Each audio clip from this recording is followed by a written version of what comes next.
Halo sahabat Thomson, ketemu lagi bersama saya Dinda Safira di channel YouTube kita Thomson Network. Apa kabar Anda? Semoga dalam keadaan sehat semuanya ya. Walaupun di tengah pandemi COVID-19 tidak menyurutkan semangat Anda untuk beraktivitas, terutama untuk si buah hati yang kali aja sekarang menemani anak-anaknya lagi belajar. Iya, tapi jangan terus-terusan belajar nih sahabat Thomson, karena ada baiknya mengajak anak juga bermain. Hanya saja mungkin ada sebagian dari Anda yang menargetkan sesuatu nih untuk sang anak, untuk si buah hati, untuk menjadi orang nomor satu.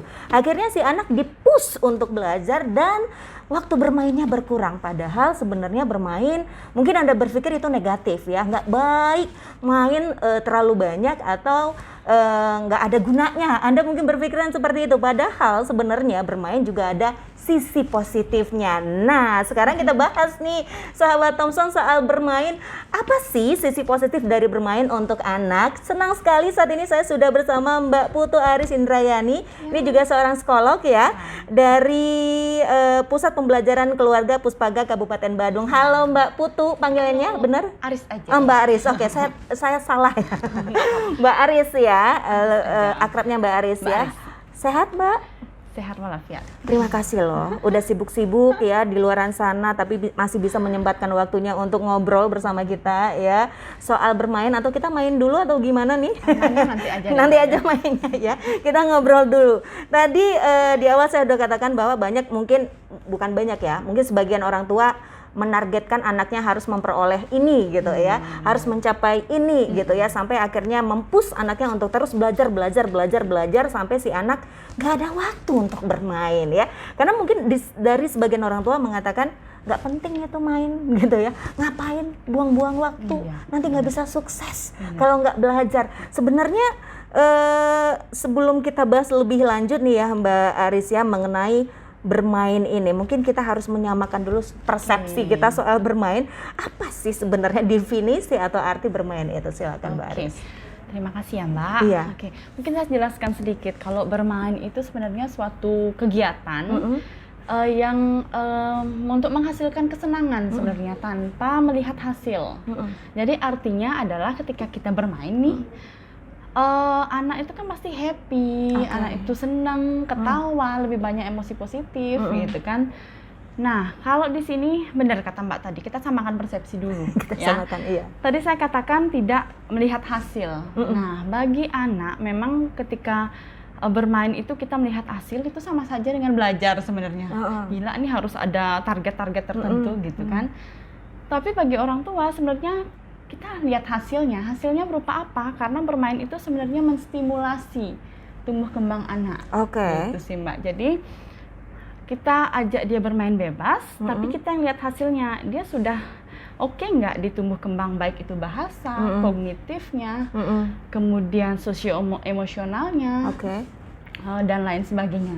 Itu sih sebenarnya definisi bermain. Jadi bermain itu bisa dikatakan bermain sambil belajar, jadi bermain sambil ngajarin gitu sebenarnya. Jadi sebenarnya juga ini membantu ya, jadi belajar dengan cara yang asik ya. Ya benar banget, benar. Jadi si anak juga nggak bosan belajar yang monoton, yang baca buku, catat, baca, hafal gitu ya. Iya benar, itu monoton banget jadinya. Monoton, jadi anak juga bosan ya. Iya, dan benar. salah satu caranya agar anak nggak bosan belajar dengan bermain ya. Jadi nih kita samain lagi persepsi sahabat Thomson. Bermain ini bukan hanya bermain yang tidak ada hasil ya, tapi bisa menghasilkan sesuatu. Salah satunya seperti yang sudah dikatakan Mbak Aris, kita bisa memantau tumbuh kembang si anak ya, seperti apa. Dan untuk Anda yang mungkin kemarin berpikiran nggak penting itu bermain, sebenarnya penting nggak sih Mbak? Mungkin Mbak Aris bisa jelaskan kenapa bermain itu penting, silakan Mbak. Penting banget sebenarnya. Penting banget, oke. Nah, bermain secara basically itu kalau misalkan nih kita bahas teori sedikit kali ya Mbak ya. Baik, nggak apa. Jadi bermain itu kalau kita lihat di teorinya bahwa ada kita dasarnya trust versus mistrust. Jadi ada kelekatan. Nah, kelekatan itu kita bentuk dengan bermain sebenarnya. Jadi ketika anak baru lahir, jangan berpikir bahwa nih anak nggak ngerti apa, nggak usah banyak omong lah sama anak, kan gitu biasanya. Padahal di sana kita sebenarnya bisa ngajak dia bermain. Walaupun baru lahiran baru ya? lahir gitu ya. Jadi kita ajak bermain, misalkan, halo selamat pagi sayang, misalkan. Walaupun nggak dijawab nih ya? Nggak apa-apa lah ya nggak dijawab ya. Nanti gedenya dijawab. Iya. Jadi misalkan halo selamat pagi gitu. Ih mama di mana ya? Mama nggak ada loh ya. Ternyata mama di sini. Jadi kita seolah-olah kayak main cilukba gitu. Jadi di sana dia belajar tentang kita senyum, dia belajar emosi gitu kan. Kemudian dia belajar banyak tentang bahasa. Jadi kita ajak dia ngobrol. Jadi di sana menumbuhkan kedekatan antara anak dan orang tua sebenarnya gitu. Nah, di sana juga sebenarnya kita lihat ketika dari awal anak sudah mengalami kemelekatan yang baik, yang tepat, itu seterusnya dia akan menumbuhkan rasa percaya diri, menumbuhkan keberanian dan sebagainya. Itu tahapannya banyak sih kalau dibahas. Oke. Gitu. Jadi itu pentingnya ya. Banyak lagi sih, misalkan adaptasi. Anak-anak juga aktif secara fisik, motorik gitu. Kemudian anak-anak juga belajar tentang gimana sih hal-hal baru di lingkungan. Jadi kalau anak cuma kita ajarin, Dek, itu namanya daun, Dek, itu namanya bunga. Ketika dia cuma lihat, ntar juga lupa gitu kan. Tapi ketika kita berinteraksi, oh ini ya daun ya, oh kayak gini ya bentuknya daunnya. Tapi daunnya banyak macamnya ya, enggak cuma satu ya gitu. Jadi di sana kita belajar dia juga gitu kan, belajar sesuatu, tapi juga dengan cara bermain. Misalkan, ayo petik itu, kita kumpulin berapa sih jumlahnya, nah kayak gitu-gitu contohnya. Sambil belajar menghitung Sambil belajar menghitung. Jadi itu banyak pentingnya dari bermain ya, Mbak Aris, sahabat Thompson. Jadi jangan skip bermain dari aktivitas anak ya. Jadi bermain itu penting juga, karena sekarang juga banyak ilmu ya, banyak metode pembelajaran dengan bermain juga ya, bermain sambil belajar sehingga si anak juga nggak bosan nih belajarnya. Itu baca buku, kadang capek baca buku. Tapi kadang kita nuntut anak untuk baca buku, tapi kita sendiri nggak pernah baca. Jadi kadang kita, kamu tuh nggak baca sih, ini loh materinya banyak, tapi kita sendiri cuma lihat handphone gitu misalkan, nggak baca. Jadi kita latih anak juga membaca dari awal. Ini kebetulan anak saya juga saya latih membaca dari setahun. Artinya lihat gambar, kita jelaskan, walaupun nggak sesuai dengan ceritanya, tapi kita improvisasi di sana gitu. Jadi ketika kita mengajarkan baca, ketika kita juga meluangkan waktu untuk membaca, otomatis proses belajar untuk membaca itu lebih menyenangkan.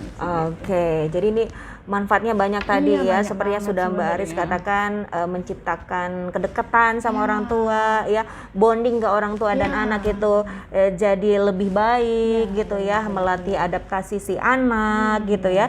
Jadi jangan skip itu yang namanya bermain ya, Mbak Aris ya. Walaupun mungkin kemarin Anda beranggapan bahwa bermain nggak penting, ternyata banyak kepentingan dari bermain ya. Tapi yang sudah terlanjur nih Mbak Aris ya, mungkin didikannya karena banyak tuntutan, bisa dibilang seperti itu, pengen anaknya kan orang tua kan pengen anaknya jadi ini kelak gitu ya. Besok dewasanya harus menjadi pilot, menjadi dokter, menjadi bla bla bla lah. Banyak keinginan orang tua untuk anaknya, sehingga anaknya dituntut untuk melakukan belajar atau bukan hanya belajar di sekolah, tapi masukkan kelas ya, les A, B, C, D gitu ya, banyak banget ya, sehingga nggak ada waktu untuk bermain si anak ya. Nah ini apa akibatnya nih Mbak Aris, kalau seorang anak tidak punya waktu untuk bermain? Nah sebenarnya salah satu manfaat bermain kan merilis stres tuh Mbak. Jadi ketika dia stres, dia main, itu dia jadi happy gitu. Jadi, nah tapi ketika tidak ada waktu untuk bermain, itu sebenarnya sudah menjadi masalah sih ya. Menjadi masalah, Karena anak-anak bisa saja dia stres, tapi tidak bisa meluapkannya, gitu. Dan orang tua juga mungkin tidak terbuka. Atau mungkin dia cemas, dan cemas itu bisa berkepanjangan juga sih. Gitu. Tergantung gimana kita menyelesaikannya. Ya. Artinya tidak ada pola asuh yang salah. Semua orang tua ingin yang terbaik bagi anaknya sebenarnya. Hanya saja mungkin kurang tepat sih gitu. Kalau bisa diseimbangkan. Diseimbangkan ya. Karena mungkin kalau kurang bermain, salah satunya tadi berakibat jadi anak stres ya, suntuk gitu ya.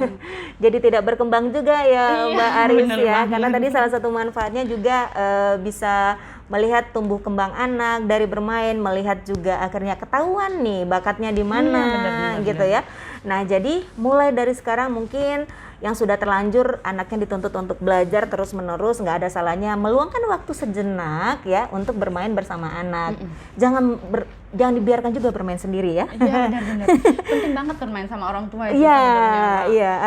Nah, kalau memang sudah dilakukan seperti itu tadi nih, Mbak Aris, sudah di-push belajar ini, belajar itu, masuk les A, B, C, D ya.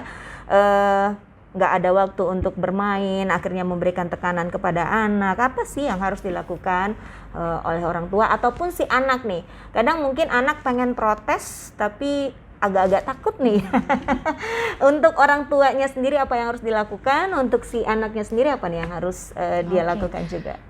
Sebenarnya mungkin kuncinya karena anak di bawah, katakanlah ya, belum punya otoritas tersendiri ya Mbak ya. Jadi mungkin lebih ke orang tua sih sebenarnya.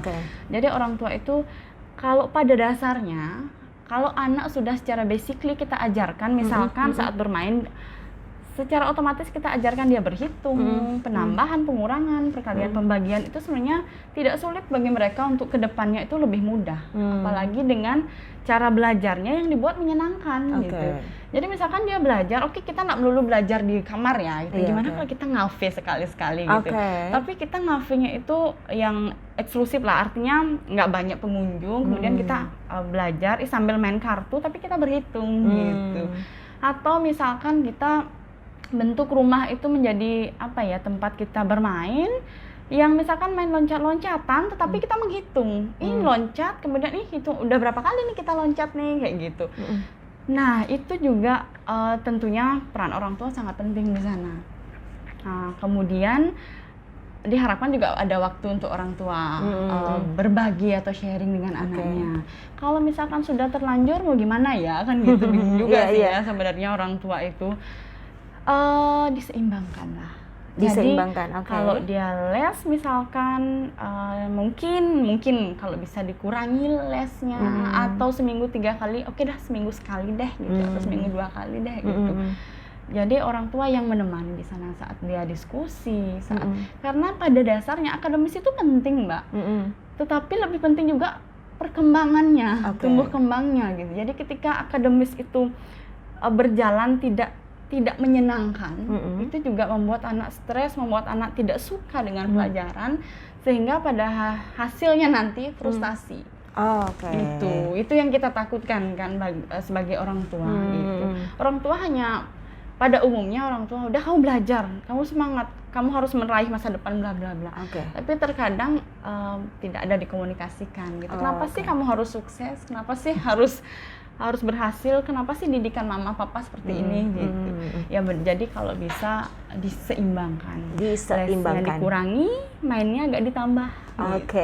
Jadi itu ibu, bunda ya, para orang tua mulai dari sekarang mungkin saat ini lebih banyak belajarnya ya, atau metode belajarnya monoton yang itu aja, mulai dari sekarang mungkin bisa sedikit diberikan perubahan dengan cara bermain ya, bermain sambil belajar sambil bermain ya, karena ini juga seperti yang sudah dikatakan Mbak Aris, ini membantu stimulus tumbuh kembang anak ya, sehingga anak juga tidak stres, tidak beban nih. Belajar itu bukan beban bagi si anak. Udah waktunya belajar itu rasanya aduh gitu ya, kayak dunia mau kiamat gitu ya. Ada ketakutan tersendiri gitu ya. Jadi gimana caranya buat belajar itu sesuatu yang happy ya bagi si anak dengan cara bermain bisa ya. Jadi cara menyeimbangkannya mungkin bisa merubah sedikit metodenya ya, metode pembelajaran untuk anak, belajar sambil bermain atau bermain sambil belajar ya. Seru nih Mbak Aris ya, untuk para ibu-ibu, bunda-bunda atau calon ibu, calon bunda ya, yang nanti pasti punya anak ya, tentunya gimana caranya menyeimbangkan waktu belajar dan waktu bermain. Nah, sebelum kita akhiri obrolan kita nih Mbak Aris, mungkin terakhir Mbak Aris bisa kasih pesan-pesan ke kita semua, ke sahabat Thomson, para orang tua, gimana caranya mendidik anak agar tetap bisa seimbang bermain dan belajar. Silakan. Yang pertama, kita sebagai orang tua dulu belajar Mbak. Belajar sepanjang hayat, tidak ada batas waktu kita belajar, apalagi terkait dengan tumbuh kembang anak, proses anak itu gitu. Jadi saya rasa ketika kita sendiri sudah menyukai belajar, kita sudah berproses untuk membaca dan sebagainya, saya rasa itu juga akan mengalir gitu, ngalir jadi ke anak juga. Jadi anak juga ketika kita enjoy, lingkungan juga enjoy. Jadi emosi positifnya ngalir, nular gitu. Ketika kita enjoy, anak juga lihat kita enjoy dan dia juga enjoy gitu. Jadi tidak melulu kita harus serius amat nih ayah bunda gitu kan, tapi kita berproses, belajar dan belajar. Oke, berproses nih ya orang tua, karena memang namanya belajar itu nggak akan ada batasnya ya. Setiap saat, setiap detik kita pasti belajar. Saat ini kita juga belajar gimana caranya untuk menyeimbangkan waktu bermain dan waktu belajar bagi si buah hati. Jadi sahabat Thompson ingat ya, yang kemarin berkonotasi bahwa bermain itu negatif, jadi nggak selamanya bermain itu negatif. Bisa kita seimbangkan dengan sambil belajar, dan banyak manfaat-manfaat yang bisa didapatkan si anak ataupun orang tua ya kalau bisa kasih waktu sedikit untuk bermain. Salah satunya menciptakan bonding yang kuat antara orang tua dan si anak. Benar ya Mbak Aris ya?